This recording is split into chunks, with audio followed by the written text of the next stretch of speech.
में दिख रहा है। संत ने कहा कि संसार प्रतिध्वनि है, दर्पण है, तुम वही देखते हो जो तुम होते हो। तुम्हारे भीतर की उपस्थिति ही बाहर दिखती है। तुम जो हो वो तुम देख रहे हो। अगर अपने भीतर एक परिवर्तन ला सको तो वही संसार तुम्हें खूबसूरत मालूम पड़ेगा। अब जैसे उदाहरण समझें, इसी गांव में बाहर से कोई अजनबी शराबी आ जाए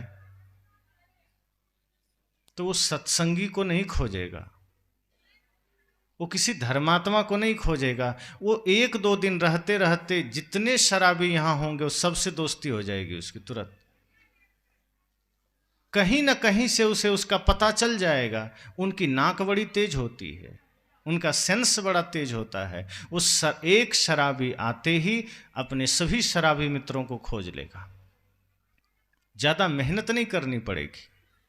इसी तरह एक जुआरी आ जाए, फिर वो शराबी को नहीं खोजेगा, फिर वो जितने जुआरी होंगे वो सब सहज मिल जाएंगे। भले ही बगल में सत्संग चल रहा है, कोई मतलब नहीं, वो खोजते खोजते पहुंच जाएंगे जहां जुए का अड्डा है और वहां सभी मित्र मिल जाएंगे उसे। शराबी को भी सत्संग चल रहा है, कहीं कथा चल रही है, कोई संत आए हैं, कोई फर्क नहीं पड़ता। वो वही देखेगा, वही खोजेगा, वही पाएगा जो वो है। और ऐसा मालूम पड़ेगा जैसे पूरे गांव में शराबी ही शराबी है, क्योंकि उसे सब तरफ वही लोग मिल जाएंगे जो शराब पीते हैं, जुआरी ही मिल जाएंगे जो जुआ खेलते हैं। तो संत ने कहा कि ये संसार दर्पण है। तुम्हारे भीतर की स्थिति से तय होती है कि तुम बाहर क्या देख सकोगे। अगर तुम्हारी भीतर की स्थिति पवित्र है, ठीक है, तो तुम बाहर सही देखोगे। तुम्हारी भीतर की स्थिति ठीक नहीं, मनस्थिति ठीक नहीं, तो बाहर वही देखोगे जो तुम्हारा मन है। इसलिए यह नहीं सोचना है कि बाहर समस्या है। कुरूपता संसार में नहीं है, कुरूपता हमारी आंखों में है। संसार तो सुंदर है, संसार तो पावन है। वस्तुतः हम कुरूप हैं, इसलिए संसार हमें कुरूप नजर आता है। हमारा चिंतन बदसूरत है, इसलिए संसार बदसूरत नजर आता है। अगर हमारे भीतर भी सौंदर्य खिल सके तो बाहर हमें सुंदरता दिखाई देगी। इसलिए तो संत कहते हैं कि जिसकी दृष्टि जैसी होती है उसके लिए सृष्टि वैसी ही हो जाती। जाकी रही भावना जैसी, प्रभु मूरत देखिए तिन तैसी। कि आपके भीतर की अवस्था क्या है, फिर आप सब में वही देखने लगते हैं। अगर आपने अपने भीतर परमात्मा को महसूस किया है तो आपको सब में परमात्मा दिखेंगे। अगर आपने अपने भीतर विकारों को पाया है तो वस्तुतः वो समस्या अपनी ही है, फिर वो लोगों में नहीं है। जैसे हमें कहीं कोई कमियां दिखी तो इसका अर्थ इतना हुआ कि अपने भीतर झांकने की जरूरत है। अगर हमें कहीं बुराई दिखी तो अपने मन को देखने की जरूरत है। और इसी कारण से आज संसार में सारे दुख हैं। हम अपनी पीड़ा से, अपने दुख से, अपने अशांति से ज्यादा दुखी नहीं हैं। हमें दुख इस बात का है कि दूसरा सुखी क्यों है, कि दूसरा इतना प्रसन्न क्यों है, और दूसरा भी यही सोच रहा है। तो जब हमारी दृष्टि पावन हो जाए, जब हमारा चिंतन पावन हो जाए, तो हमें समस्त सृष्टि में सिर्फ पावन ही दिखेगा। एक फकीर अपनी कुटिया में बैठे थे, तपस्या में रत थे। रात का समय, थोड़ी सर्दी थी। जैसे यहाँ हल्की सी सर्दी है, ऐसी ही सर्दी वहाँ रही होगी कुटिया में। एक चोर आया। वैसे चोर अक्सर कुटिया में नहीं जाते, वो फकीरों के पास कम ही जाते हैं। चोर अक्सर रजवाड़ों के पास जाते हैं, धनपतियों के पास, पूंजीपतियों के पास। वो जानते हैं यहाँ फकीरों के पास क्या मिलेगा। लेकिन उस दिन वो जहाँ जहाँ घूमा, कहीं कुछ मिल न सका, तो सोचा चलो आज कुछ न सही तो फकीर का कुछ ही उठा लें, हाथ खाली क्यों जाए। क्योंकि घर से निकलता ही संकल्प करके है, भगवान की पूजा करके निकलता है कि भगवान कृपा करना, आज हाथ खाली न चला जाए। और भगवान भी इतने कृपालु हैं कि वो सुन भी लेते हैं चोरों की कि नहीं तुम्हें मिल ही जाएगा। आश्चर्य की बात है कि चोरों की भी सुनते हैं भगवान। तो वो यही सोच कर निकला कि आज कहीं कहीं मिलेगा ही, सेठ के घर मिल जाए, किसी अन्य के घर मिल जाए, लेकिन हाथ खाली रहा, कहीं ना मिला। तो भगवान को कोसते हुए सोचा चलो क्यों ना हम फकीर के यहाँ चलें, कुछ तो मिल जाएगा। वो गया तो देखता है चारों ओर कुछ नहीं, सन्नाटा, कुछ भी नहीं है। फकीर की जो कुटिया है खाली है, ना भोजन की कोई सामग्री है, ना पहनने ओढ़ने के कोई सामान है, कुछ भी नहीं है, सिर्फ कुटिया है और फकीर लेटा हुआ है एक पुराना सा कंबल ओढ़ करके। उसे लगा कि नहीं, मैं गलत जगह आ गया, तो मेरे से ज्यादा भिखारी है, ये मुझे क्या दे देगा और यहां मैं क्या ले लूंगा। उसे लगा कि मैं गलत जगह आ गया, क्योंकि वो सोचता था कि फकीर भी थोड़ा तो धनी होते ही हैं, थोड़ा तो धन होगा ही, लेकिन उसकी सोच उल्टी हो गई। जब वहां पहुंचा तो देखता है कुटिया खाली, खाने के लिए पात्र भी नहीं है। वो सोचा था कटोरा ही उठा ले जाएंगे, कम से कम कुछ तो होगा, लेकिन देखा ना कटोरा है, ना कपड़े हैं, ना अन्य कोई सामग्री है। तो जैसे वो कुटिया का दरवाजा खोल के अंदर आया था, वैसे ही जाने लगा। संत की नजर पड़ गई फकीर की। उसने कहा ठहर जा, रुक, जोर से कहा। चोर घबरा गया, कहा कि लगता है पकड़ लेगा। उसे घबराहट हुई, कहीं ये संत मुझे पकड़वा ना दे। चुराया कुछ भी नहीं, सजा पूरी हो जाएगी। वैसे भी संतों की बात ज्यादा लोग सुनते हैं। वो भागना चाहा, फकीर ने कहा ठहर जा, तू खाली लौट रहा है, तुम तो कुछ लेने आए हो और तुम यहां से खाली जा रहे हो, कुछ तो लेकर जाओ। चोर को लगा ये कैसा फकीर, मुझे लगा ये पकड़ने की बात करेगा, ये तो देने की बात कर रहा है। फालतू ही मैं चोरी की नियत से आया था, ऐसे ही आता कुछ ना कुछ मिल जाता। फिर सोचा देगा क्या, कुछ भी तो नहीं, क्या दे देगा। फकीर ने कहा अरे आए हो तो खाली क्यों जा रहे हो, मुझे बड़ा दुख होगा, मेरे द्वार से कोई खाली नहीं लौटा। कहा मैं चोर हूं। कहा होगा तू चोर, मेरे पास तो तू आया है, मुझे करुणा हो रही है तुम्हारे प्रति, खाली मत जा, खाली जाओगे तो मुझे पीड़ा होगी, कुछ तो लेकर जाओ। चोर भी असमंजस में पड़ गया कि इस फकीर से क्या ले ले हैं, और ये देने को आतुर है। लोग बचाने में आतुर रहते हैं, ये देने में आतुर है, इसे लग रहा है कितना जल्दी दे दे। चोर हड़बड़ा गया। फकीर ने कहा मेरे पास और तो कुछ नहीं, ये कंबल ओढ़ रखा हूं, ये ले जा। कंबल समेटा, तो जैसे कंबल समेटा तो फकीर सिर्फ लंगोटी पर थे और कुछ नहीं था। इतना अभाव फकीर के पास। चोर भी और हड़बड़ा गया, कहा ये तो कुछ भी नहीं पहना, लंगोटी बस है, इससे मैं कैसे कंबल ले लूं। फकीर ने कहा नहीं, तुझे लेना पड़ेगा, तुम आए हो पहली दफा, इतना स्वागत सम्मान भी मैं ना कर पाऊं तो फिर मेरे होने का अर्थ क्या है।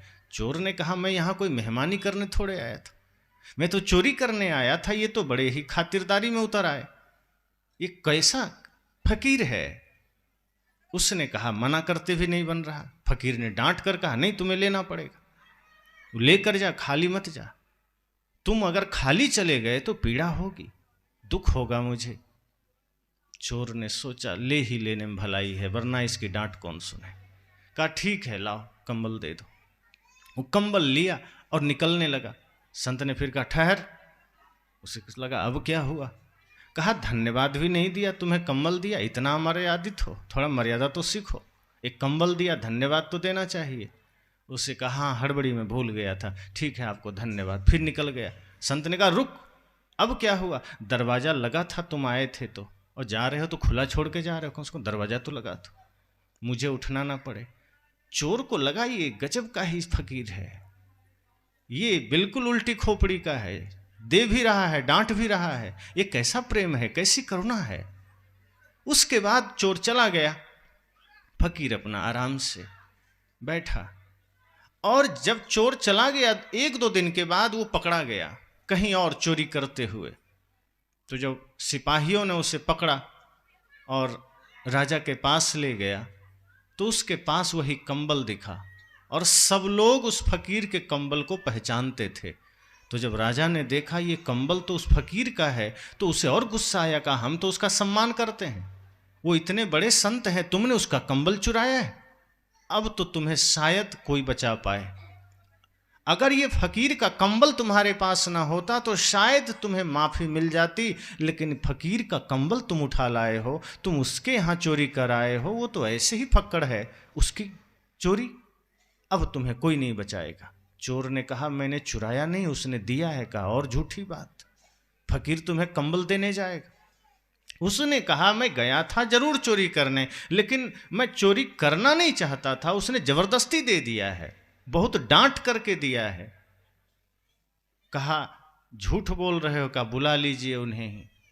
सभी सिपाहियों ने कहा कि अब तुम्हें कोई नहीं बचा सकता, तुमने चोरी की है। तब उस फकीर को बुलाया गया, वो फकीर आए। राजा ने कहा आप ही बताएं ये कंबल आपने दिया है, चोर ने चुराया है? संत ने कहा फकीर ने कि इसने चोरी नहीं की है, ये चोर है ही नहीं। सब लोग हैरान हो गए कि चोर नहीं है? कहा नहीं, ये तो बड़े भले आदमी है, ये तो बहुत ही दयावान है, ये तो बड़ा ही शिष्टाचारी आदमी है, धार्मिक आदमी है। कुछ सिपाही सोचे लगा है महाराज जी का दिमाग का फीता उतर गया, ये इतना अभियुक्त है, इतने जगह जगह इसका नाम में FIR दर्ज है, ये कह रहे हैं धर्मात्मा आदमी। कहा जब ये चोर को धर्मात्मा कहेंगे तो दुष्टात्मा किसको कहेंगे? तो राजा ने सोचा जरूर कोई बात होगी, संत अगर कह रहे हैं तो कुछ तो बात होगी। संत ने कहा प्रभु ये तो चोरी करता है। कहा ना, किया होगा कभी, पर मैंने इसके अंदर कभी चोर न देख सका। जब ये मेरे कुटिया में आया तो मुझे लगा जैसे परमात्मा आ गए। मैं तो इसके भीतर वही शुभ का, वही पवित्रता का निवास देखा। मैंने इसके भीतर भी धर्म की ही वृत्ति देखा। ये चोर नहीं है, ये तो शिष्टाचार भी पालन कर गया। मैंने थोड़ा सा डांटा तो इसने दरवाजे भी बंद कर दिए, मैंने थोड़ा सा डांटा तो धन्यवाद भी दे गया। और ये कंबल लेना कहाँ चाहता था, ये तो इसे बड़ी करुणा हुई, इसे ये लेना ही नहीं चाहता था, वो तो मैंने ही दिया है। राजा ने कहा फिर इसे फांसी देना उचित नहीं, अगर संत कह रहे हैं तो ठीक ही होगा। और चोर को छोड़ दिया गया।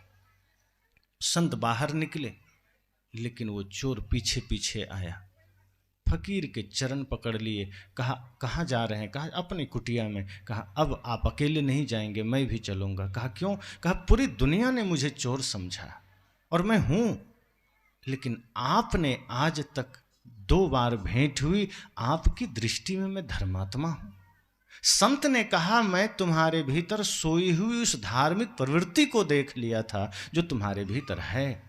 तुम बाहर की आदतों से चोर हुए हो, तुम बाहर के कुंठाओं से चोर हुए हो, बाहर के विकारों से चोर हुए हो, पर तुम्हारे भीतर उपस्थित, तुम्हारे भीतर मौजूद उस सुषुप्त चेतना को मैंने देखा है, जो धर्म की चेतना है, जो ज्ञान की चेतना है, जो प्रेम की चेतना है। और आप आश्चर्य करेंगे कि संत ने एक चोर के भीतर धर्म को देखा, वो चोर फिर संत में भगवान को देख लिया।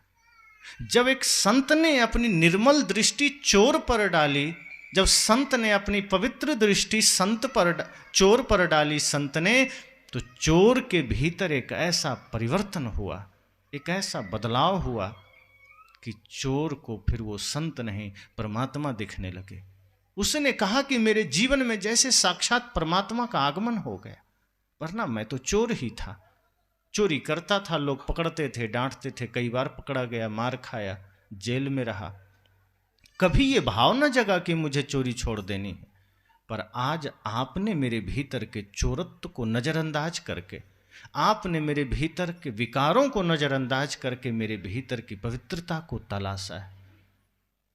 संत ने कहा कि आदतों से कोई कुछ भी हो जाए, लेकिन ऐसा कोई नहीं जिसके भीतर धर्म की वृत्ति सुषुप्त अवस्था में ना हो।